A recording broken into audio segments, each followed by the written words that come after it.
We've got a ton of new NHL 26 info to go over, including the gameplay deep dive, as well as Be A Pro presentation and Hockey Ultimate Team news to break down. Here's everything you need to know. First up, confirmed by EA in their tweet this morning, we will get our gameplay deep dive on August 13th at 11 a.m. Eastern Time. You can go to their YouTube channel in their premiere and hit notify me to make sure that you don't miss out when it launches. But Wednesday, August 13th at 11 a.m. is when we are going to get our first look at gameplay for NHL 26. Now, we also got a ton of info regarding the game. This all coming from Best Buy's product release. You can visit the link down below to check it out yourself. I'll hit on the most important points in my opinion. Now, one of the biggest features in NHL 26 is IceQ 2.0, which is essentially their collaboration with the Edge data system that the NHL uses to use player and puck tracking for realistic info and data from every NHL game. Now, it hasn't been stated how this data is going to be used in the NHL video game, but one of the points is IceQ 2.0 powered by NHL Edge brings lifelike player behavior, letting superstars think, move, and play with real-world precision. Now, obviously, we are going to get attributes that are linked to specific data points from NHL Edge, but one of the points down below is that superstar tendencies show off signature moves, like Draisaitl's low-angle shots and Trouba's hard hits. Dynamic X Factors boost these unique behaviors. Now, I don't think that this is going to play in Hockey Ultimate Team, but I think in offline modes like Be A Pro or Franchise, if you're going up against Leon Draisaitl, from what I take from this, expect to see Draisaitl near the goal line looking to rip the puck home on a one-timer like he does in real life. Now, I don't know if that's how it's going to play out, but I think that's the kind of thing that they're looking for with this collaboration.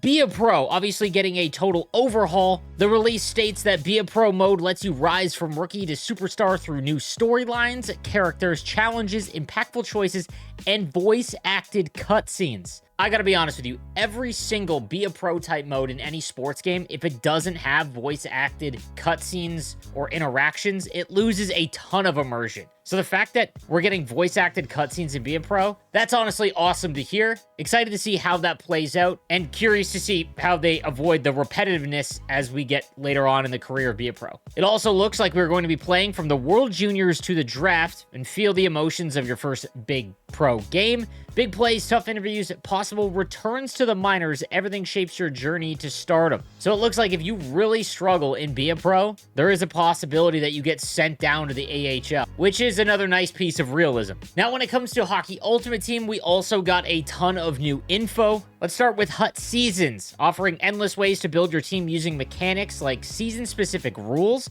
rotating captain themes, and strategic player combos for powerful boosts. So we already saw the salary cap and player chemistry earlier last week. I'm interested to see how the rotating captain will work each season, if it's going to be a set static chemistry objective for a specific season, like have X amount of heroes and icons in the first season to get a big boost, or if it's going to be completely free to us, like having 6 San Jose Sharks in the lineup to get a overall boost, things like that. A streamlined user interface makes creating and managing your squad smooth and efficient throughout the season. It looks like they are going to the wildcard lineup screen. So if you've been playing wildcard in NHL 25, it's got your full card list in front of you, and you can make the changes there as opposed to rotating through all 4 lines in the 3 defensive pairs like what we've had for the past 7 years. I don't care what it looks like as long as it's snappy and moves well. Now, this next one is interesting. Ranked competitive matches deliver high-stakes action as you build your team and climb the leaderboard. Prove you've got what it takes to hold your rank and chase the championship. So this looks to be a new ranked mode, potentially replacing Hut Rivals. I'm interested to see what the high-stakes action is as you go up the ladder and your ranking. If we're unlocking rewards as we go through the ladder, increasing our division, which is far better than what we have now, where essentially all we have is the Rivals objectives, and that's just win games. Meaning that it doesn't matter if you're in Division 6 or you're in Division 1, as long as you get your 30 wins, it doesn't matter. If we're getting rewards as we climb up, and potentially if it resets every season, I think that could be a really nice dynamic way to fix one of the bigger issues in Hockey Ultimate Team. Now, we heard about this in the initial game trailer release. Hut Cup Chase lets you take on the CPU in an offline mini-season of 18 games, aiming for the playoffs and a shot at the Hut Cup and exclusive season rewards. If you have played MLB The Show at any point over the last few years, this looks to emulate mini-seasons, which is where you bring in your own team, you play through a shortened season against the CPU, where objectives track, and you've got other rewards and challenges you need to hit, eventually looking to make the playoffs, and then winning the Stanley Cup. I've said this for years, that squad battles should emulate franchise mode, and I believe this is going to replace squad battles, and if it does, that's a massive improvement for offline players, in my opinion. Again, I know that anyone who plays that online might not be all that interested in this, but for the vast majority of offline players, just playing squad battles has gotten so boring. It is just the same thing over and over again. At least this will give you some sort of stakes and at least give you the sense that you're working towards something. Again, it's all going to come down to the rewards and the time investment. Last week, we got our first look at Heroes and Icons, which are some of the more impressive alumni that are now added into the game. It looks like they will be rotating every season. Our first season, we've already seen the 6 Heroes and Icons that will be released, highlighted by the icon Sergei Fedorov, but it looks like we're going to get different era of players every season. So we might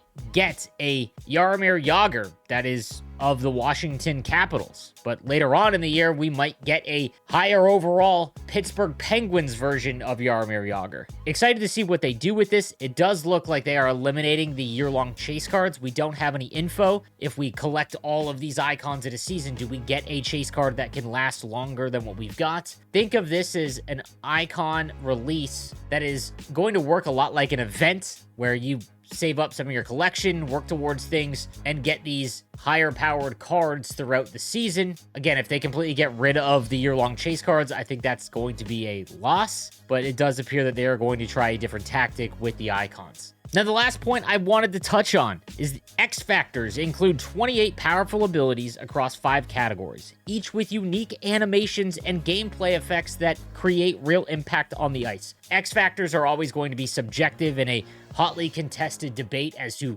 whether if they're too powerful, not powerful enough, as well as the arcadey feel that they bring to the game. However, I think we can all agree that since X Factors have been released in NHL 22, they've kind of been figured out. And this year, there was essentially like only 10 out of the 50 that were there that were even in consideration to be used. It looks like they're revamping 28 X Factors, and the main point I want to take away from this is that each one comes with unique animations. Why that's important is there are some X Factors in game that really don't have an animation, and the best X Factors are all the ones that have an animation tied to them. For example, Close Quarters, giving you a full power and accuracy shot, regardless of how the player picks up the puck in front of the net. This could be extremely dangerous if not done correctly. I have a feeling that we are going to get a few of these abilities that are just absolutely broken, but we'll have to wait and see. That's everything you need to know about the latest news in NHL 26. Make sure you subscribe to the channel so you don't miss out on my breakdown about the gameplay deep dive.